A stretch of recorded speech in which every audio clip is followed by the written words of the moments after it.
that feeling when something is pulling that rug or flying carpet or whatever it is from underneath your feet, and you just don't know whether you're going to float, stand tall, fall over, or sink or swim. It's really hard to swallow. It's kind of like all I want to do is survive. This is the Deep in the Weeds podcast. I'm Anthony Huckstep. Food allergies and dietaries have become a staple part of the offering in the hospitality sector. As people have become more adventurous with food, the amount of ingredients and products that some can't eat have increased too. It's given rise to a whole new sector in the food industry: vegan, dairy-free, gluten-free, wheat-free, and many more. It's so prevalent, it's given rise to quality manufacturers, making products as good as what some may consider the real deal. But just as many had discovered the right recipe for success, a pandemic arrived and shook things up. Rowie Dillon is the owner of Rowie's Cakes, award-winning 100% wheat, gluten and dairy-free cakes and desserts. Rowie, how you going? Very well. How are you, Huck? I'm good.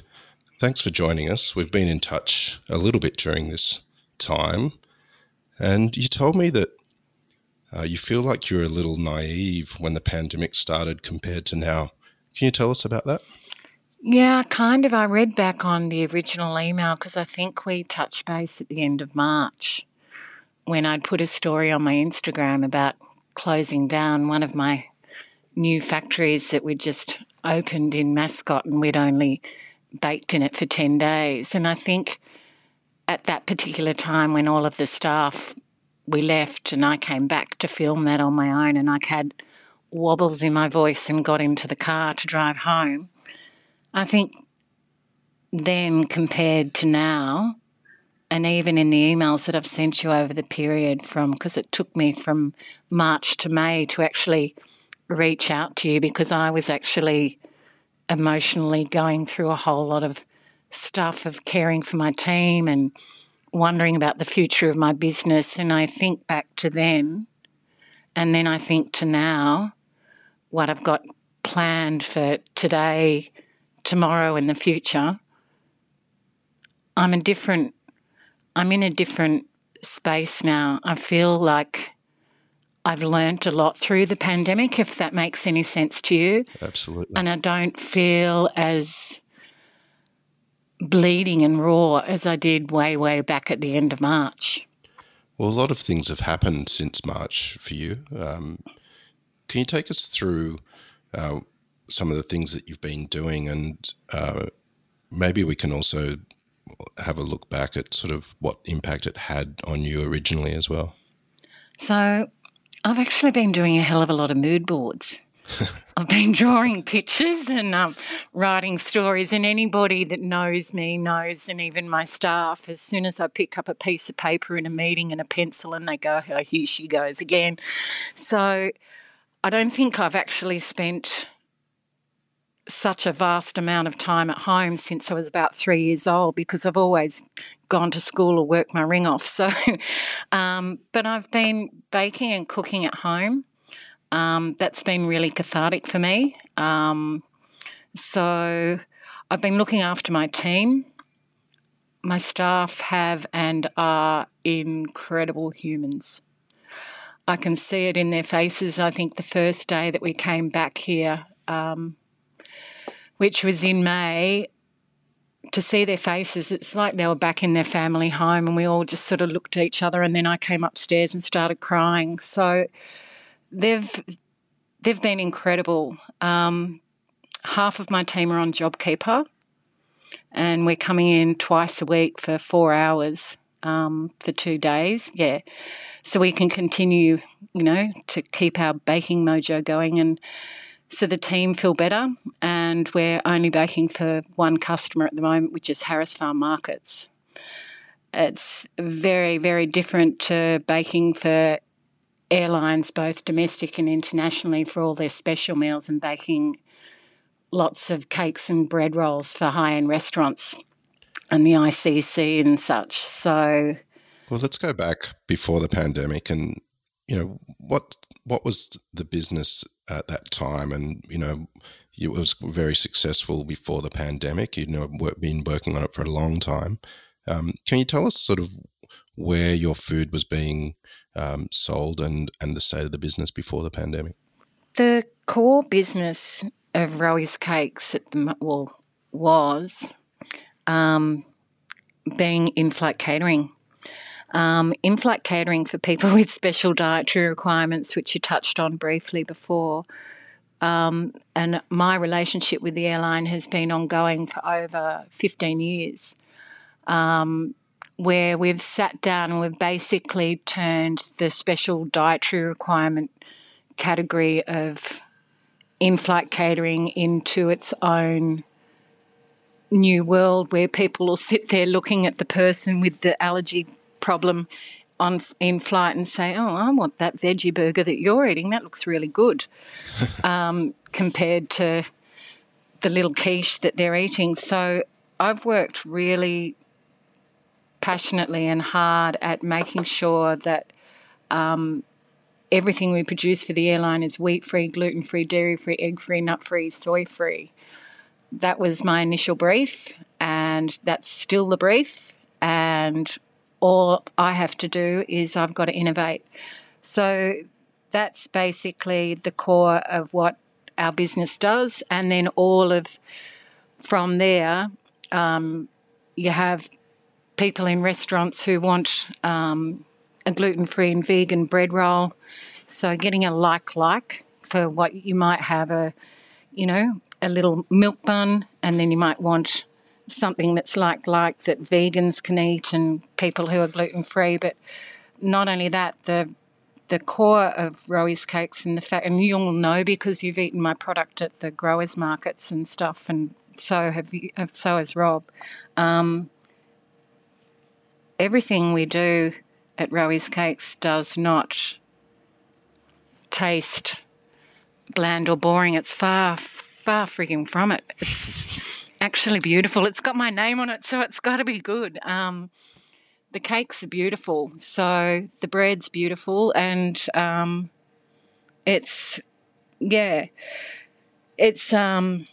just a shame that there's a big difference between $1,500 worth of sales a week and 150,000. Can you tell us how quickly that stopped with the aviation clients, and how it played out? So how COVID started for me and how quickly it stopped, it basically was overnight. Because we work on a lead time, so we've sort of got all our orders in a couple of weeks before, so we're not, calling away in the kitchen. So had our orders in, we knew, what we were producing, et cetera, and then we always keep a par level in the freezer because we distribute around the country and over to Singapore on a weekly basis. So might have a holding of 30K finished stock, and then we've got orders in for, say, another 50K, and then all of a sudden overnight we've got phone calls the following morning, cancel that order, cancel that order, cancel that order. So cancelled, all those orders were cancelled. I mean, what can you do? They're in the same predicament as us. And then you've got to deal with the stock on hand that you've got that's got a use-by date that you've got to try and ship out, but then all of a sudden the reality is that there were no customers. Everybody had stopped. What did you do with that stock? Well, I've been helping Fass at his soup kitchen over in at the Banksia Hotel every Monday, handing out some Rowie's Cakes products, mousses and brownies and etc. And then we've also been supplying some special dietary products, some bites and brownies and stuff to the hotels in the city that are looking after people who have come in through quarantine, that are quarantining for 2 weeks. And basically we've been baking to order for our new launch, which happened just prior to COVID. We started in February with Harris Farm Markets. and it's good to see those weekly sales increasing actually, which means we're getting traction in the retailer, which is great. What's been some of the challenges through this period for you? There's challenges on a personal level as well as on a professional level. On a professional level, and being that I'm a little bit of a holistic boss, I'm nothing without my people. And seeing approximately, so we had 21 staff, we've now got 9, including me, that are on JobKeeper, and all those other staff that are international students. When you kind of, or international, on international visas, when you kind of try to explain to them that they can't get JobKeeper and they can't get JobSeeker, and yet they think Rowie's Cakes is like their home, and why can't you help me? And then I tried to explain. I spent about 2 weeks trying to assist those staff to decide whether or not they wanted to draw down on their super to survive, and what would that mean, and that it's okay that they can go and get another job if they want, but my door will always be open. I'm always here. Explaining all of that and making sure that they understand that it's going to be fine. It's going to be safe one day, and you'll always be part of Rowie's Cakes. That's been really, really hard for me as an employer. The other thing that I've had to massively come to grips with is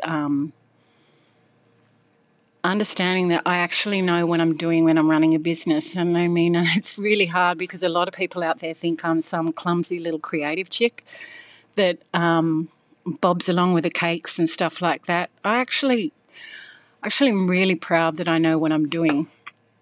So, and that's a big thing for me, because 15 years ago, if you were to sort of say, oh, would you know what the financial side of the business would be like, I'd say, no, I'm just going to go off and sell a cake. So I'm really proud of that, loving doing my daily spreadsheets as well as my the mood boards, etc. But the other thing on a personal level for me has been the fact that I've found it really hard, because I'm now in my 20th year of Rowie's Cakes, and I remember the day that I started. I remember when I wrote the story about the kitchen that baked wheat, yeast, gluten and dairy-free all those years ago, when I was still working in an advertising agency, and it's that feeling of I don't quite know how to explain it. It's and I was trying to explain it to somebody yesterday when I was having one of those bad afternoons, and everything, and I hope I don't get too emotional, I was saying to myself in the car, you have to promise, Huck, that you're not going to cry. So I've just worked so hard for 20 years, and it feels like someone's just pulled the friggin' carpet from underneath my feet. And I know that I'll survive, but to see out of my control, and I'm pretty OCD, so I have to be super sorted. To feel that feeling when something is pulling that rug or flying carpet or whatever it is from underneath your feet, and you just don't know whether you're going to float, stand tall, fall over, or sink or swim. It's really hard to swallow. And because it's everything, the business is everything in my blood, and my team are, and so is my product, it's just, it's kind of like all I want to do is survive. I want to see the planes flying again. I want to, I've been, as you would see from Instagram, I've been baking and cooking at home, and it's been really, really good for me. And the amount of people that have just sort of said, God, your food, for God's sake. So I'm kind of, working on a new concept, and it's not a pivot, as that word doesn't, that word's not very kind. So it's sort of, you've got to go to the next level. So I just want to create Food by Rowie, and that's where my mood boards are going to. It's a nudge for me to go to the next level, and I really like it. My team likes it, and I'm looking forward to the future. But as I said before, it's just been really scary, and as we all know, it's very hard to explain that feeling. Well, before we talk about what that next level is for you, as you mentioned earlier, your food is bloody amazing, and you wouldn't know that it's dairy-free or wheat-free. Can you tell us sort of the story of how you started, and how do you create these amazing products without using what people would traditionally use to make them and make them so good? How I started? I started through my own curiosity and my own need. I basically had an accident where I got third-degree burns to one hand and second-degree burns to another after I fell into a bucket of wood beside a potbelly stove after the Bledisloe Cup one year. Wow. So I couldn't go to work. For a couple of months I had burns to my hand and burns bandages, and I used to go to hospital every day to get the burns debrided and stuff. And I had a dictaphone at home, and being that I draw as I do, I sort of, I don't know how I did it, but I taped this story about the kitchen that baked wheat, yeast, gluten and dairy-free, because just before all of that, I knew that I had intolerances and allergies and stuff, and because I wanted my hands to heal without any keloid scarring because I've got that Celtic skin, I started to do that through food. And, so that was sort of the curiosity and the need as such. Then I had that story about the kitchen that baked wheat, yeast, gluten and dairy-free, and I hadn't even called it Rowie's Cakes yet. But as I draw, I drew the plane, I drew the train, I drew the supermarket, and they're going to be here, here, here.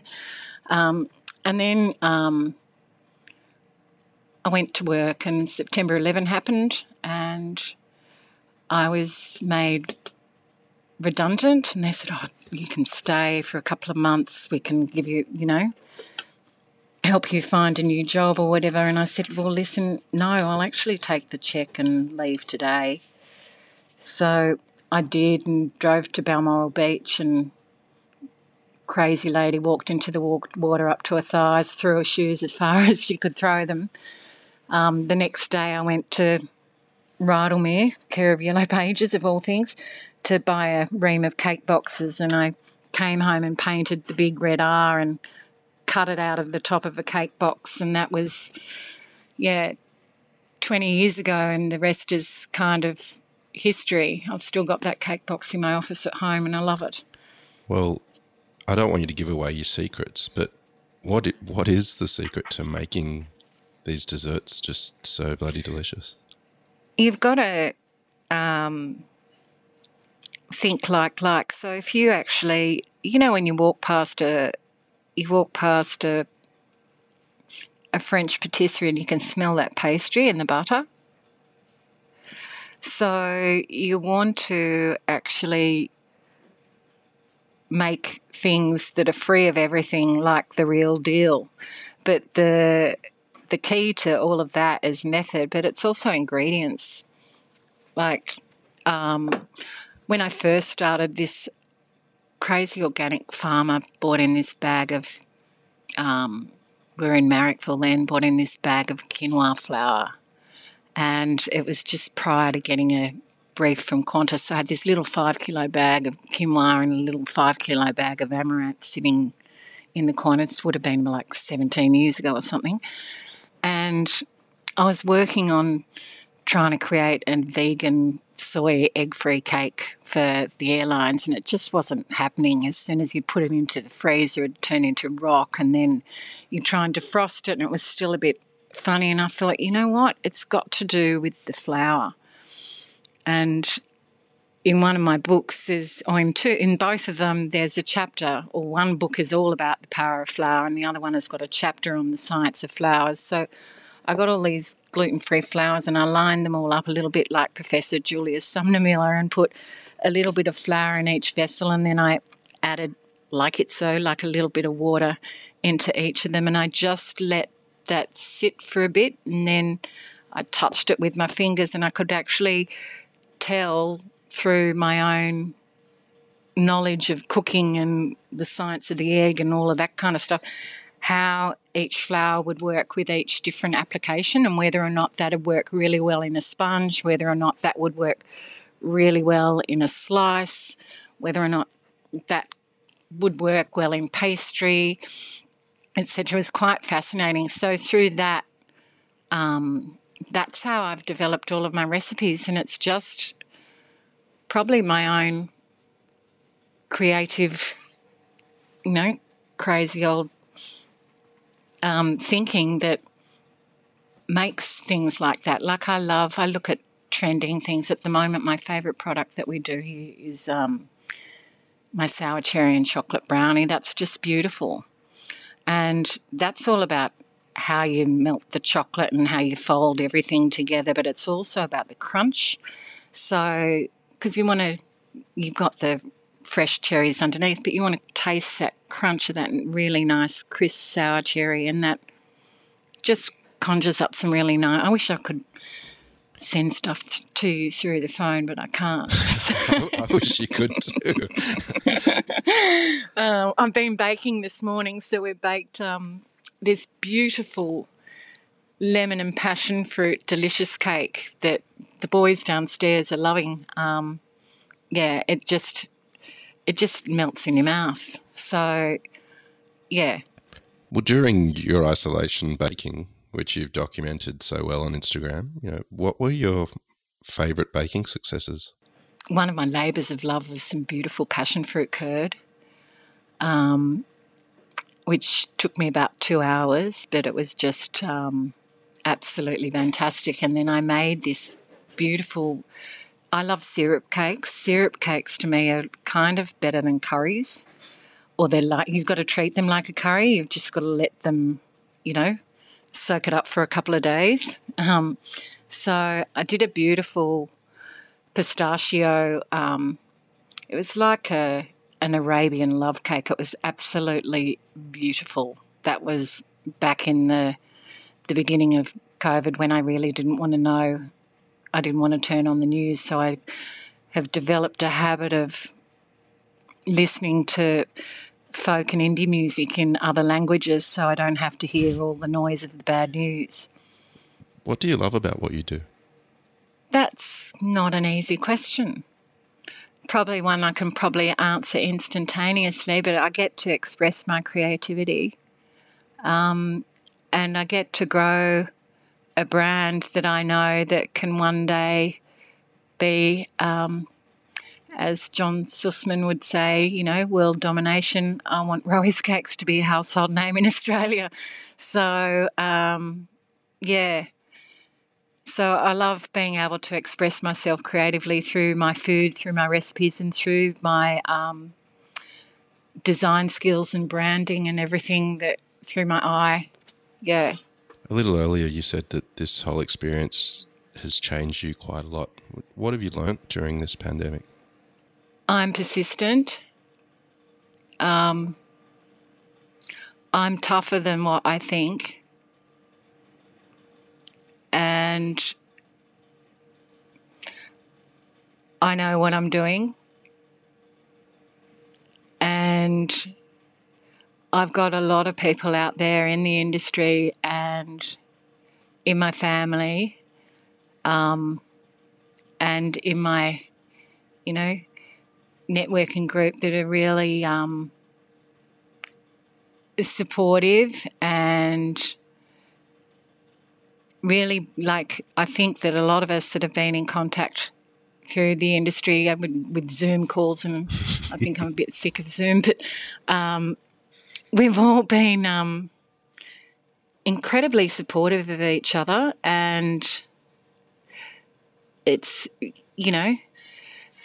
it's just like your podcast. It's refreshing to actually listen to and resonate with what everybody's going through, because there are a lot of good people out there, like all of us, that are actually just doing their best to try and get through, to survive, to look after their families, look after their staff. And there's also a lot of crappy people out there as well. That, it's those people won't get through the weeds, but all of us good folk will. A little earlier you talked about some clarity that you've had through this time, and that there's a new sort of way forward for Rowie's Cakes. What are the new things that we can look forward to in regards to your offering? Probably a little bit more food by Rowie. What do you think? So a little bit more food by Rowie, and kind of looking at, being not only in the sweet tooth, or not that I was never really a sweet tooth, but not necessarily focusing on desserts, but focusing on, that whole thing. Pies, pastry, savoury, sweet, ready meals, anything I can kind of, anything that suits the pantry, suits the table, suits the family, suits the function, suits the outing, but just to have food by Rowie at any time of the day is exactly where I desire to be, because I've learnt a lesson in possibly having a little bit too many eggs in one basket. And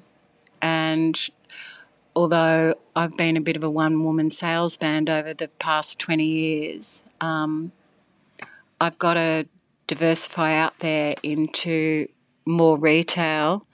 I'd love to own my own shop. And, yeah, just go for it. You've had a pretty unimaginable impact on your business, but what can people do to help Rowie's Cakes at the moment, whether they're in food service or the general public? Oh, God bless you. Now I am going to cry. Just support us where you can. I think that once all the restaurants and things start to kick along, I mean, all my customers are so beautiful, so they will support us. And I know we'll get through all of this, but just support. We're here. We've got gorgeous cakes, gorgeous desserts, breakfasts, if you want something specifically developed for your, venue that can turn around a certain amount of volume, I'm all ears. And I'm all eyes as well. So, we just all need to support each other, just as I will continue to continue to support my suppliers that have been with me from day dot, basically, and my gorgeous customers and team. Planes will fly again. Restaurants are opening. Conventions will come back. How will it feel when things return to normal? I am going to crack the biggest, nicest bottle of Ruinart champagne the day they actually open those borders, because I think it's insane. I think they've got to do it within the next couple of weeks rather than everybody having this little political discussion banter between, states. We're an island. So the only real issues we have is with international residents returning and being in quarantine. I think the country as a whole has done an amazing job of going through the evolution of COVID-19.